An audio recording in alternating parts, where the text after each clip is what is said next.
BNP ৩১ দফা যেটি, এটিও বিএনপির সংস্কারের ধারাবাহিক কর্মসূচির একটি অংশ। কাজে আমরা বলবো, আসেন যত দ্রুততার সঙ্গে আগামী দিনে জনগণের অধিকার প্রয়োগের সুযোগ সৃষ্টি হবে, জনগণ তার অধিকার প্রয়োগ করতে পারবে এবং আগামী দিনে দেশ পরিচালনার দায়িত্ব জনগণ যাতে দ্রুত সময়ের মধ্যে দিতে পারে, সেই জন্যই অন্তর্বর্তীকালীন সরকারের দায়িত্ব হচ্ছে, তাদের নামই হচ্ছে অন্তর্বর্তীকালীন, অর্থাৎ তাদের মেয়াদ খুবই ক্ষণস্থায়ী, দীর্ঘস্থায়ী নয়।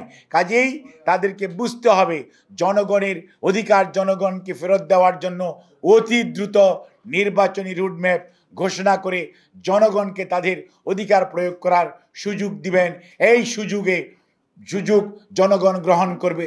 জনগণ যাকে খুশি তাকে তাদের ইচ্ছামতো ভোটাধিকার প্রয়োগ করবে এবং জনগণের নির্বাচিত প্রতিনিধিরাই আগামী দিনে সিদ্ধান্ত নিবে জনগণ এবং দেশ কোন দিকে এগোবে।